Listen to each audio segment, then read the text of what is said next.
Et salut à tous, c'est Kevin, on se retrouve aujourd'hui pour un nouvel épisode d'analyse crypto, épisode aujourd'hui numéro 33, et on va voir aujourd'hui justement la réaction du marché par rapport à la fin de semaine dernière, et à ce qui s'est passé ce week-end également, et je vais revenir justement sur ce que je vous ai dit avant que ça se passe, pour que vous voyez un petit peu la logique et ce qui est en train de se mettre en œuvre. Juste avant ça, n'hésite pas à t'abonner si c'est pas déjà fait, ça prend une seconde, et je te remercie vraiment, et je remercie vraiment tous ceux qui le font, ça me permet vraiment de développer la chaîne, et ensuite de mettre en place davantage de choses.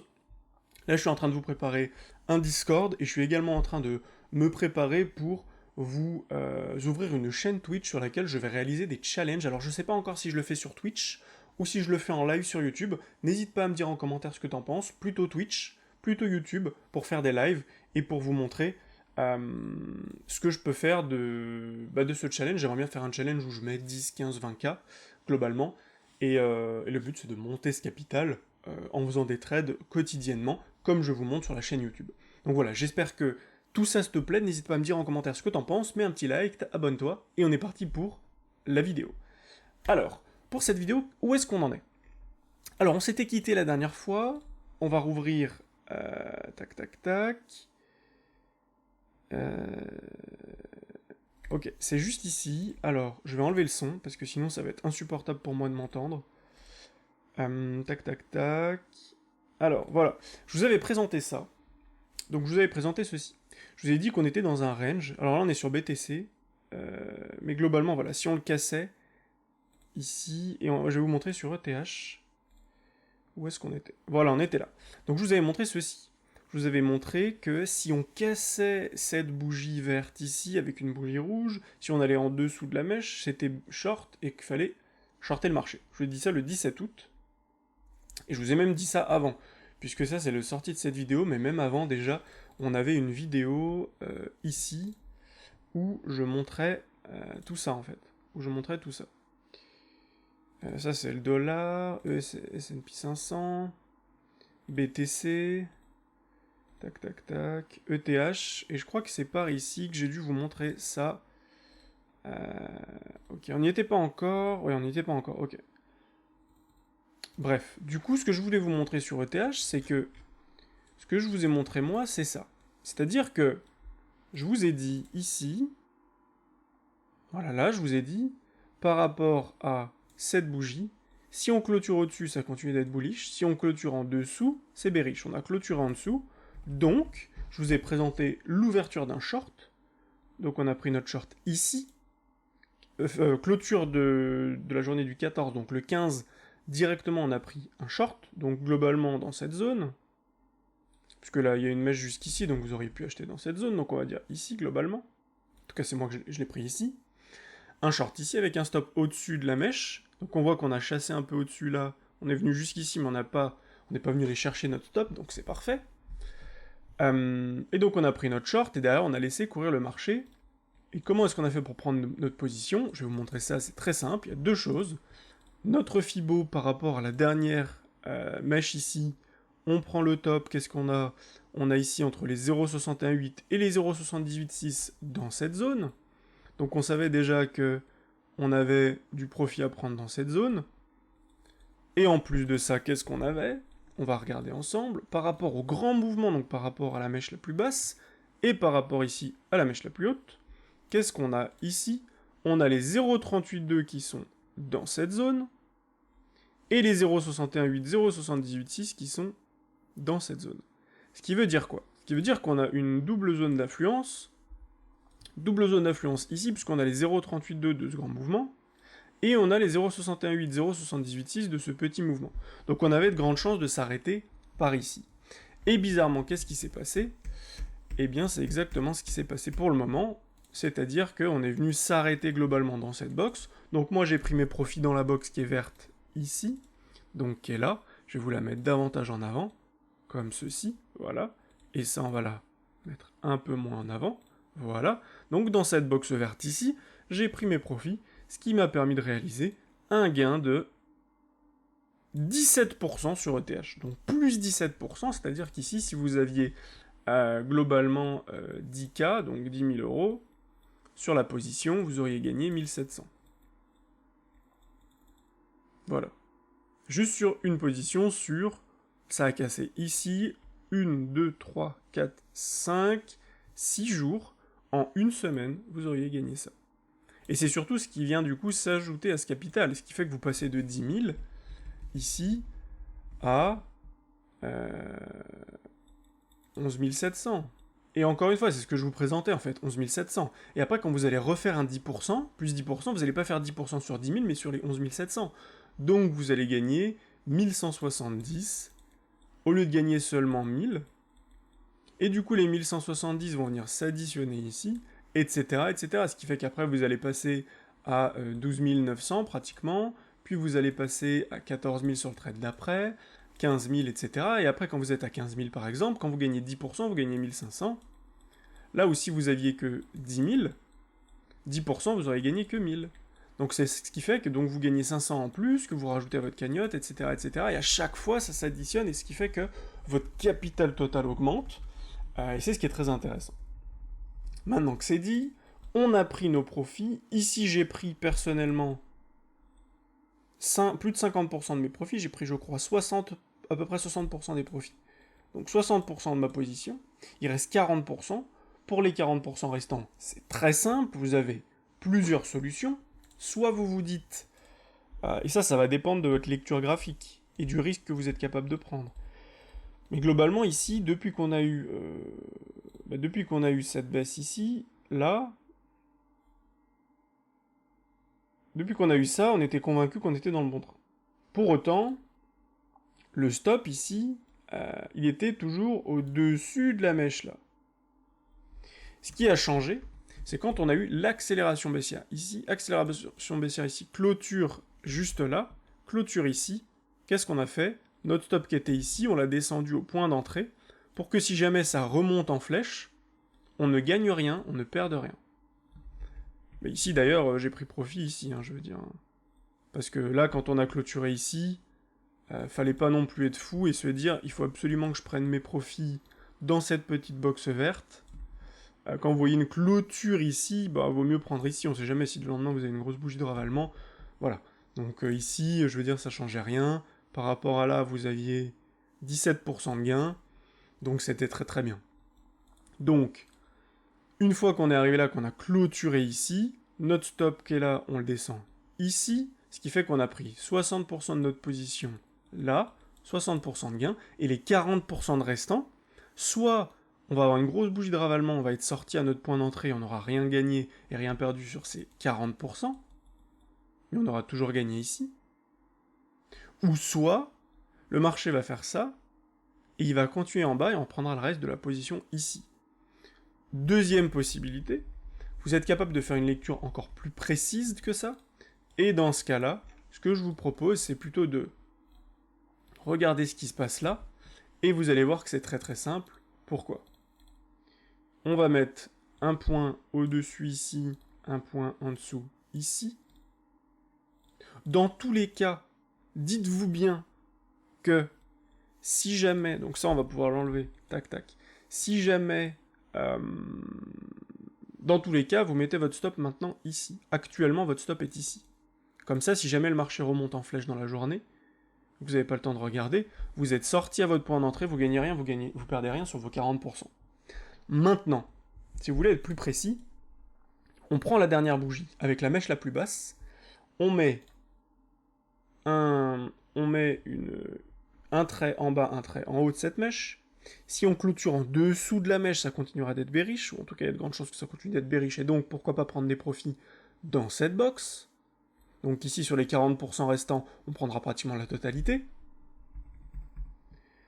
Si on clôture au-dessus de ça, moi ce que je ferais, c'est que je sortirais de ma position et je prendrais mes 40% restants, ici, si par exemple, je sais pas, on fait une bougie et qu'on clôture là, par exemple, eh bien ce que ça voudra dire, c'est que je prendrais 13% de gain sur les 40% restants, donc j'aurais pris 17%, donc pour vous montrer un exemple, imaginons, vous avez mis 10 000, sur les 10 000, vous avez pris profit avec 60% de votre position, sur 60%, donc sur 6 000 euros, vous avez fait plus 17%, et sur les 4 000 restants, sur les 4 000 euros restants, donc sur les 40% restants, vous attendez de voir ce qui se passe. Soit on va descendre plus bas, et dans ce cas-là, sur les 40% restants, vous prendrez entre 32 et 40% de gain, enfin globalement 32% de gain, ou soit, ça le cours remonte, ici par exemple les clôtures là, vous prenez 12-13% de gain, par exemple. Ce qui fait qu'ici, vous avez, on va prendre la calculatrice, hop, voilà, tac, et donc on a 6000 fois 17%, donc ici, on a validé 1020 euros de gains, ils sont validés, on les a encaissés, on les a, c'est bon. Donc tout ça c'est fait, on l'a fait, c'est fini. Maintenant il nous reste 4000 euros de position, qui sont actuellement en gain de 17%. Deux solutions, soit continuité baissière et on va prendre 30% des 4000 en bas, 4000 fois 30%, non, j'ai fait n'importe quoi, 4000 fois 30%, 1200. Donc on va encore encaisser 1200 de plus, ce qui nous aura fait encaisser au total 2200 globalement. Voilà. Ou bien le marché finalement clôture au-dessus de la mèche que je vous ai présentée ici. Dans ce cas-là, on prendra 13%. J'ai fermé la calculatrice. On prendra 13%. 4000 fois 13%, on prendra 520 euros, ce qui nous fera un total de 1500. Donc actuellement, on peut dire qu'on est entre 1500 et 2200 euros de gains avec simplement 10 000, simplement en 6-7 jours, en 8 jours globalement ici. Donc en moins de 10 jours. Est-ce que c'est intéressant? C'est intéressant. Et seulement avec 10 000. Je sais que pour certains ça paraît beaucoup 10 000, mais il faut bien comprendre que si vous voulez gagner votre indépendance financière et à long terme atteindre votre liberté financière, ce qui sont deux choses différentes, indépendance financière ça veut dire que vous pouvez vivre de votre activité indépendante. Moi, aujourd'hui, c'est ce que je fais, c'est-à-dire que je vis de mon activité indépendante, j'ai pas de travail à côté, mon travail c'est de trader, de travailler sur mon métrade, sur mes investissements, et en plus de ça, j'ai mon activité d'accompagnement et de coaching sur l'investissement et sur le trading. D'ailleurs, le lien est en commentaire pour prendre rendez-vous. Si tu as investi plusieurs milliers d'euros ou que tu as envie de le faire, et que tu as envie de te former et d'investir plus de 1000 euros sur toi pour être capable de monter en compétence et de savoir comment trader, comment investir de manière professionnelle, prends rendez-vous avec moi, le lien est en description, et en fonction de ce que tu as besoin, je te proposerai ce que je fais de mieux aujourd'hui. Maintenant que c'est dit, et qu'on a vu tout ça, on va supprimer tous ces petits dessins, voilà, on va remettre la position short, juste ici, tac, avec un stop à break-even, hop, hop, on avait globalement ici, on va retracer les deux choses, ça, juste ici, tac,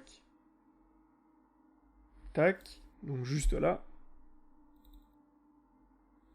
voilà, et ensuite, qu'est-ce qu'on va faire? On va mettre ceci par rapport au plus haut et au plus bas, et donc on a deux choses, comme je vous disais, on a cette box verte, comme ceci, et on a également la box verte, juste ici. Voilà. Donc pour l'instant, pas de signe de retournement, et pour l'instant, on est toujours en train de casser ça. Pourquoi? Parce que tout simplement, on était en train de faire ici un genre de canal qui montait, en fait. On avait ici un canal ascendant. Bon, c'est-à-dire qu'on a fait un W, un beau W, on a fait canal ascendant ici, on est en train de casser vers le bas. On a quelque chose comme ça. Pour l'instant, c'est pas terrible. Maintenant, on peut être sauvé par, globalement, quelque chose qui pourrait être comme ceci, mais j'y crois pas vraiment. Je veux dire, ici, on est plus sur quelque chose de parabolique, et donc quelque chose comme ça, qui a tout simplement été rompu avec une grosse journée rouge, et d'ailleurs, sur BTC, on le voit très très bien. Donc, pour l'instant, on est sur une continuité baissière, et on attend juste de voir ce que le marché va faire dans les prochains jours. Si on regarde sur BTC, on a quand même ici un support pour le moment. Pourquoi? Parce que, on peut voir ça. Tac, tac, tac, tac, tac, tac. Et là, ici, actuellement, on est en bas de canal. Est-ce que ça va casser? Si ça casse, continuité baissière. Et ici, on pourrait voir quelque chose comme ça à minima. Donc revenir ici vers les 17 280 pour venir chasser tous ces stops. Et si jamais on casse, cette fois-ci, ça pourrait être plus violent que ça. Ça pourrait être bien plus violent que ça, avec cette baisse que l'on reportera ici. Et donc pour venir vers les 11 700. Et d'ailleurs, je vous rappelle que les 11 700, ça correspond à ça, globalement. Pourquoi? Parce que ici, qu'est-ce qui s'est passé? On avait un canal ascendant là. Canal ascendant dit souvent continuité baissière. Donc on prend le grand mouvement de baisse jusqu'ici. Canal ascendant, on reprend la hausse, la baisse, et là on reporte. Et ça nous donne cette target là. Et quand on voit une target comme celle-ci, on voit cette target là, on voit cette target ici, on a de grandes chances de venir, au bout d'un moment, venir par là. Donc pourquoi pas maintenant faire ceci, petit rebond, et derrière venir casser, venir s'installer en bas, faire quelque chose comme ça, et venir juste temporiser ici, 2022-2023, très très chiant, de début 2024 aussi, et puis là on commence à former des W, grosse phase d'accumulation pour les whales, et pourquoi pas quelque chose par ici en fait, tout simplement, avec des grosses phases d'accumulation, on commence à recréer des W, halving, et là on réexplose à la hausse, et c'est reparti. Donc voilà ce que je voulais vous présenter. Enfin, sur le dollar, je vous avais dit, attention, on est dans la zone 0,68, 0,786, à voir ce qui s'y passe, on est toujours dedans, on n'en est pas encore sorti vers le haut, on n'est pas sorti vers le bas, mais pour l'instant c'est full vert. Pour le moment c'est full vert. Si jamais on voit ça et ça, il y aura un M, et ici peut-être retournement et retour dans haut de canal sur BTC, mais pour l'instant c'est pas du tout ce qu'on voit sur le dollar, donc pour l'instant le dollar est très fort, le euro se fait défoncer, et donc on pourrait avoir une continuité haussière. Ici d'ailleurs on dézoome, qu'est-ce que l'on voit sur le dollar? On voit tout simplement pour l'instant ceci là. Et donc pour l'instant ça monte en fait, juste ça monte. Je pense pas qu'on puisse tracer quoi que ce soit. Pourquoi? Parce que là le dollar est en train de rentrer dans une phase encore plus parabolique, on le voit ici. Ici on le voit. Donc ça peut accélérer encore un peu. Et si on accélère encore un petit peu, pourquoi pas venir vers les 161,8 qui sont les 112, ou bien ici les 116. Si on vient déjà sur les 112, ce serait déjà intéressant puisque ça permettrait aux cryptos de faire un dernier dip bien profond vers les 12 000 $, et donc de faire peur à tout le monde. Enfin le S&P 500, pour terminer cette vidéo, ce que je voulais vous montrer, c'est ce dont je vous avais parlé depuis un moment. Il y en a certains qui m'ont rigolé et qui ont dit que ça n'avait rien à voir, et ça m'a bien fait rire. Parce que, en fait, il faut bien se dire que les gens réagissent par rapport à leurs émotions. Et donc, quand ils veulent que le marché monte, ils vont vous dire que ça n'a rien à voir. Quand le marché, ils veulent qu'il baisse, et que vous montrez quelque chose de bullish, pareil. Ils vont pas vouloir le croire. Ce qui est sûr, c'est que j'ai cloné, en fait, ce que vous voyez en jaune, c'est ce que l'on voit ici. J'ai cloné ça, et je vais vous le refaire ici pour vous remontrer. Tac, tac, tac, je prends les barres patterns, donc je reprends le haut, jusqu'à la baisse ici. Et en fait, j'ai pris ça, et je l'ai repositionné ici, tout simplement. Attendez, comment il était? Tac, tac, tac. Ok, c'est juste ici. Voilà. Hop, on va remettre avec la bonne taille. Et ce qu'on voit ici, c'est quoi? On va le mettre juste en dessous. Mais vous allez voir que c'est exactement la même chose. C'est pas compliqué, vous allez voir. Par rapport à ça et ça, on va faire le même mouvement. C'est-à-dire que là, on a eu un rebond. Très bien. Maintenant, on baisse. On baisse. On remonte. On forme un M, on redescend. Ici, on forme un M, on redescend plus bas. Donc on fait un nouveau point bas. Ensuite, on remonte, on forme des W, on casse. Ici, on forme des W, on casse. On continue de monter. Là, on continue de monter également sur le jaune. On va casser le point le milieu. On casse ici le point le milieu. Là, voilà. Tout le monde pense que c'est reparti. Tout le monde pense que c'est reparti. Et derrière, on reforme un M et on repart à la baisse. Et ici, actuellement, on est en train de casser et de former un M et de repartir à la baisse. Donc, on pourrait reformer la même chose. Attention, bien évidemment, c'est pas une science en soi. Mais ce que l'on voit actuellement, c'est qu'on a un signe de vente pour l'instant. Sur le S&P 500, avec cette bougie, ou si on continue vers la hausse, ça pouvait continuer, mais si on clôture en dessous, c'était baissier, on a clôturé en dessous. On a clôture en dessous, le 17, et là on est en train de continuer de baisser. Là c'est fermé actuellement le S&P, mais si on regarde sur le ES qui est tout le temps ouvert, et ben on voit qu'on est en train de faire une rupture et une cassure vers le bas. Et donc pourquoi pas faire juste une continuité baissière. Et puis tout ceci sera juste une fumisterie avec des sorties de position pour continuer la baisse. En plus de ça, en daily on est en train de cross bearish, on est en train de valider, si on clôture en rouge aujourd'hui, on aura validé cette divergence baissière qu'on est en train de former ici, et donc pourquoi pas revenir à minima dans cette zone, voire plus bas. Si on regarde d'ailleurs par rapport au point bas ici, et qu'on reprend le point haut, les 0,68, 0,786 qui sont juste là, à minima, et donc si on revient ici, sur le S&P 500, ça voudra nous dire qu'on aura fait globalement un moins 7 jusqu'à moins 10%, sans forcément faire un point bas. Mais si on fait ça, ça voudra dire que sur les cryptos, on va se manger une grosse tarte, et donc on pourra aller tout en bas de canal, voire même casser et faire un nouveau point bas. Donc restons prudents, on reste connectés, moi je vous dis à demain pour une prochaine vidéo. Ciao ciao.